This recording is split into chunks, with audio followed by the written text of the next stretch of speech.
పటాన్చెరు పట్టణం పరిధిలోని శ్రీ ఏడుకొండల వెంకటేశ్వర స్వామి మహాభక్తుడైన సీసాల రాజు వైకుంఠ ఏకాదశి సందర్భంగా తన కుటుంబంతో కలిసి వెంకటేశ్వర స్వామి కళ్యాణ మహోత్సవాన్ని తన భక్త బృందంతో అంగరంగ వైభవంగా నిర్వహించారు. కార్యక్రమానికి ముఖ్య అతిథులుగా పటాన్చెరు కార్పొరేటర్ మెట్టు కుమార్ యాదవ్, మాజీ సర్పంచ్ దేవేందర్ రాజు, మాజీ కార్పొరేటర్ శంకర్ యాదవ్, బీజేపీ జిల్లా అధ్యక్షురాలు Godavari Anjireddy, Ameenpur vice chairman Nandaram Narasimhagoud, MDR chairman యువ నాయకుడు పృథ్వీ ముదిరాజ్ ఇరువురు విచ్చేసి స్వామివారిని దర్శించుకుని తీర్థ ప్రసాదాలను తీసుకుని స్వామివారి సేవలో పాల్గొన్నారు. అనంతరం సీసాల రాజు మాట్లాడుతూ వెంకటేశ్వర స్వామి ఆశీర్వాదం ఆయనకు మహాభక్తుడిని అయినాను. ప్రతి సంవత్సరం వచ్చే నాగుల చవితి రోజు పటాన్చెరు నుండి తిరుపతి దేవస్థానం వరకు పాదయాత్ర చేస్తాను. నాలో ఇక ఏదో కోరిక మిగిలింది అని భావించి గత 3 సంవత్సరాల నుండి వైకుంఠ ఏకాదశి సందర్భంగా కార్యక్రమంలో సీసాల రాజు వారి కుటుంబ సభ్యులు, భక్త బృందం సభ్యులు, మిత్రులు, భక్తులు, మహిళలు తదితరులు పాల్గొన్నారు.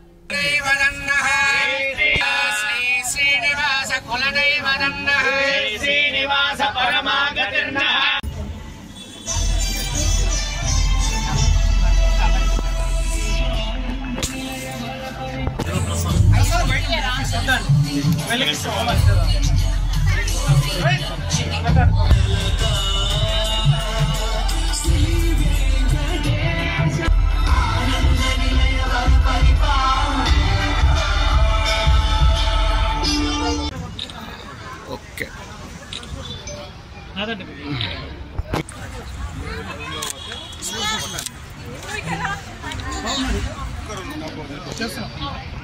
అనేక చూడనా రాజనా అన్న ముందుకు రా అమ్మా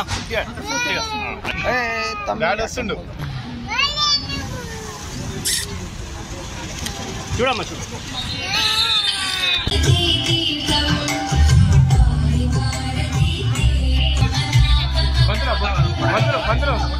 బొట్టు బట్టు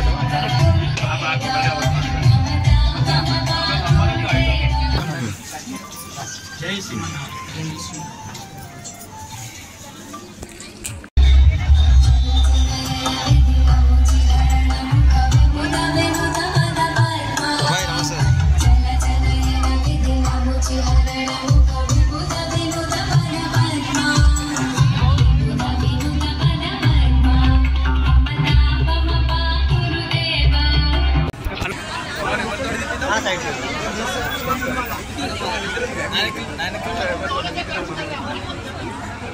చూడండి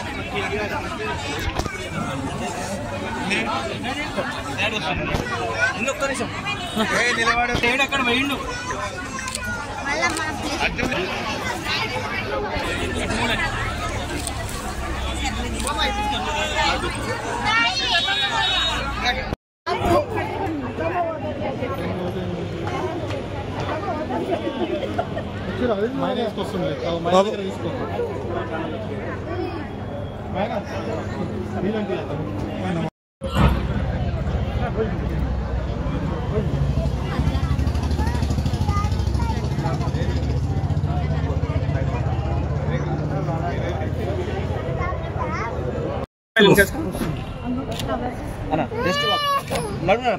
ఫస్ట్ చెప్పాను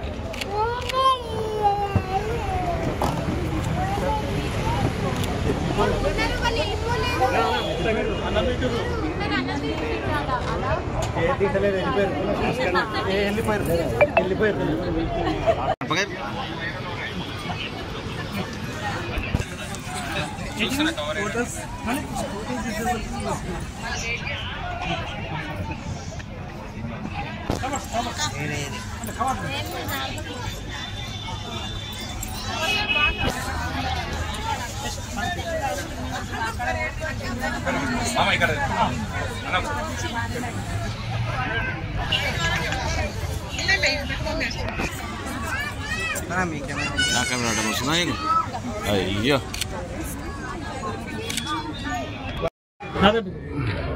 మీరేమన్నా ఇస్తారా ఇంకొకటి అదే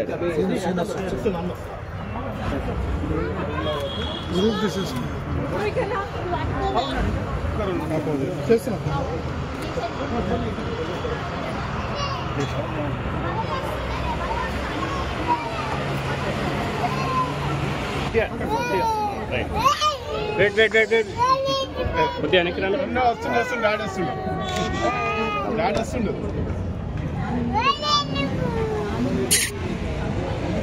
చూడమ్మా చూడ పైన అయితే ఎలాంటి రద్దీ ఉందో అలాంటి రద్దీతో ఇక్కడ బ్రహ్మాండంగా స్వామివారి ఉత్సవం జరిగింది. అంటే ఎంతో మంది వస్తున్నారు పోతున్నారు చూస్తూనే ఉన్నాం. అసలు రష్యత గుర్తులేదు. ఉదయం పూట నుండి ఇప్పటి వరకు చాలా వైభవంగా నిర్వహించారు. అంటే రాజుగారి సంకల్ప బలం అలాంటిది. మనం మంచి సంకల్పం ఏది ప్రారంభం చేసినా అది విజయం జరుగుతుంది అనడానికి మా శ్రీమాన్ రాజుగారే దీనికి సాక్ష్యం అని చెప్పొచ్చు. జై శ్రీమన్నారాయణ. అట్లా అమ్మ కొంచెం కింద రండి, కొంచెం అక్కడ మీరు అట్లా ఉండండి అమ్మ. ఇక్కడ రండి ప్రసాదం గురించి చెప్పండి. పాదయాత్ర చాలా వైభవంగా నిర్వహిస్తూ ఉన్నారు. వారొక్కరే బాగుండాలనుకోకుండా వారి తోటి వారందరూ బాగుండాలి, దేశం సుభిక్షంగా ఉండాలని మంచి సంకల్పంతో తలపెట్టిన కార్యక్రమంలో భాగంగా ఎంతో మంది భక్తులు వారికి తోడుగా వెళ్తూ బ్రహ్మాండంగా వెంకటేశ్వర స్వామి సేవలో నిమగ్నమవుతూ ఉన్నారు. ఇందులో భాగంగా గత 3 సంవత్సరాల నుండి శ్రీమాన్ రాజుగారు పాదయాత్రతోటి సరిపెట్టుకోకుండా వైకుంఠ ఏకాదశి రోజున అంటే 33 కోట్ల దేవతలు శ్రీమన్నారాయణని సేవించుకున్న రోజు ఈ రోజు. అలాంటి పరమ పవిత్రమైనటువంటి రోజున 33 కోట్ల దేవతల అనుగ్రహము వచ్చినటువంటి భక్తులందరికీ అందాలని మంచి సంకల్పంతో ఇలాంటి మంచి కార్యక్రమాన్ని ఏర్పాటు చేశారు.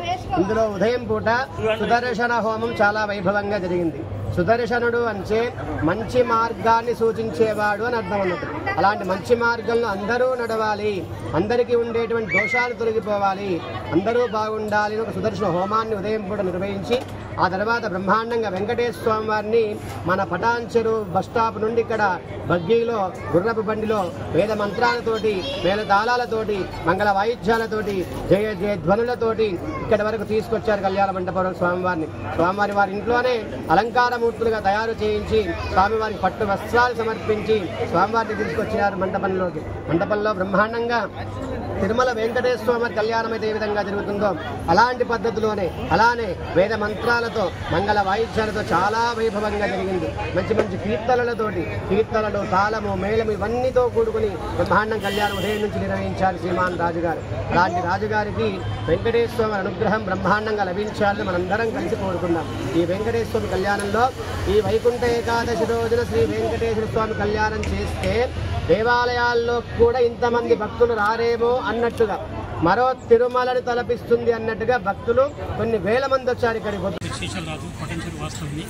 ఇక్కడ ఇది 3వ సంవత్సరం శ్రీ శ్రీనివాస కళ్యాణం జరిపించబడుతుంది. ఇది లోక కళ్యాణార్థం తలపెట్టినాము. ఇది అలాగే కంటిన్యూ కావాలని ఆ స్వామివారిని కృప అందరి మీద ఉండాలని కోరుకుంటున్నాం. అన్లిమిటెడ్ అని చెప్పి ఆయన ఎంతమంది తీసుకోవాలి ఆయన దయది నేను అని చెప్పాడు కాదు.